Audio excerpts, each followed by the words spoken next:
केंद्र सरकार एवं राज्य सरकार के जो दिशा निर्देश थे उसके अनुसार थोड़ा सा हमने जो है हमारे पूरी स्ट्रैटेजी में थोड़ा सा चेंज किया है हमारे जिला मंडी में जो लॉकडाउन और कर्फ्यू को लेकर है। सबसे पहले तो मैं स्पष्ट करना चाहूँगा कि लॉकडाउन और कर्फ्यू जिला मंडी में 3 मई तक जैसा पहले चल रहा था वैसे का वैसे रहेगा।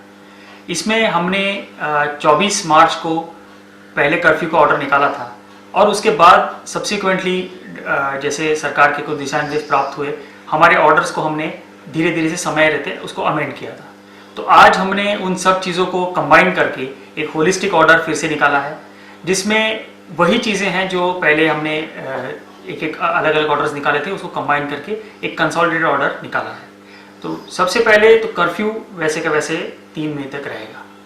इसके बाद जो उसमें रियायतें दी थी, जिसमें कि इसेंशियल कमोडिटीज़ के लिए सुबह 10 बजे से लेके 1 बजे तक लोग बाहर निकल सकते हैं और इसेंशियल आइटम्स के लिए की खरीदारी कर सकते हैं, घर जा सकते हैं।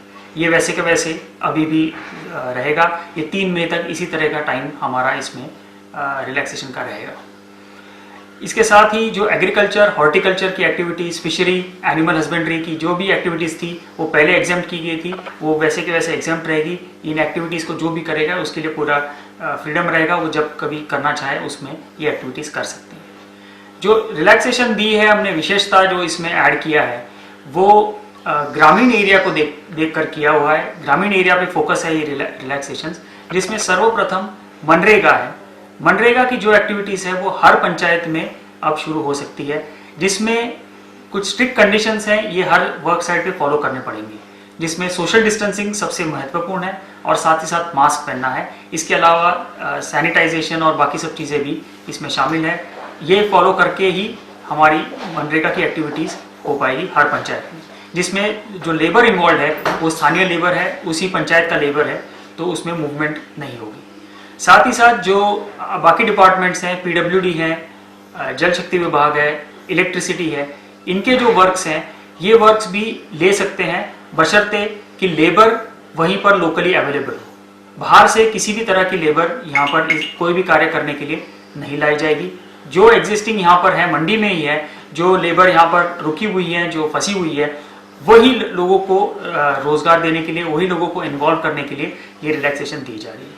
तो ये कार्य जो है वो किए जा सकते हैं। इन सभी कार्यों को, जो भी प्रोजेक्ट स्पेसिफिक कार्य है, उन सभी के लिए स्पेसिफिक डीसी मंडी की फिर से परमिशन लेनी पड़ेगी individual case to case basis पे, और तभी वो वर्क जो है वो शुरू कर सकते हैं। साथ ही साथ इंडस्ट्रीज, जितने भी हमारे इंडस्ट्रीज हैं ग्रामीण एरिया में, रूरल एरिया में, और जो इंडस्ट्रियल हमारे हब्स हैं, जो इंडस्ट्रियल स्टेट है, वहाँ पर जितने भी इंडस्ट्रीज हैं वो भी अपनी इंडस्ट्रीज शुरू कर सकते हैं।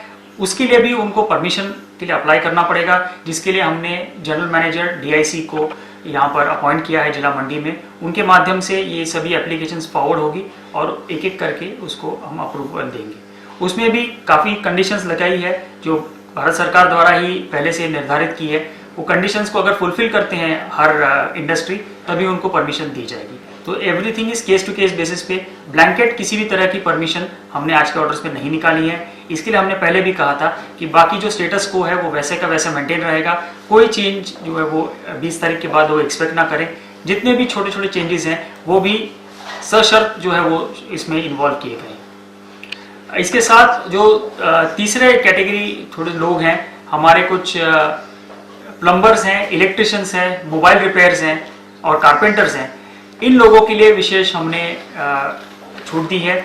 इन सभी को भी कंसर्न एसडीएम से परमिशन के बाद वो अपनी एक्टिविटीज़ ले सकते हैं केस टू केस बेसिस पे, और उसमें भी जो कंडीशंस है, रिस्ट्रिक्शंस है, उसको फॉलो सबको करना पड़ेगा।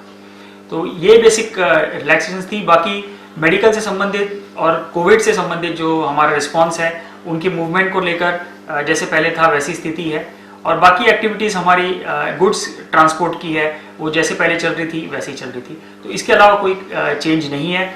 मेन जो पॉइंट हम रेज करना चाह रहे हैं कि हमारे लिए इस कोविड की लड़ाई में सबसे ज़्यादा ज़रूरी है सोशल डिस्टेंसिंग, और सोशल डिस्टेंसिंग को एनफोर्स करने के लिए कर्फ्यू लगाया गया है। ये कर्फ्यू ऐसा का ऐसा 3 मई तक रहेगा। मैं लोगों से अपील करना चाहूँगा पुनः एक बार कि जैसे पिछले लगभग महीने भर से लोगों ने हमारा साथ दिया है, उसी तरीके से आगे भी हमारा साथ देते रहें। सिर्फ आवश्यक वस्तुओं खरीदने के लिए लोग बाहर निकल सकते हैं, इसके लिए टाइम दिया गया है। हमने होम डिलीवरी भी इनकरेज की है कि लोगों को अन्य सिर्फ बाहर ना निकलना पड़े। और ये जो कोरोना वायरस को लेकर जो बीमारी है, ये हम देख रहे हैं कि अगल बगल जिलों में भी जिस तरह की रिपोर्ट्स आ रहे हैं कि ये असिम्प्टोमेटिक है, जो भी पीड़ित है उसमें कोई सिम्टम्स नहीं है, और इस तरह के लोग शायद हमारे बीच में भी हो सकते हैं।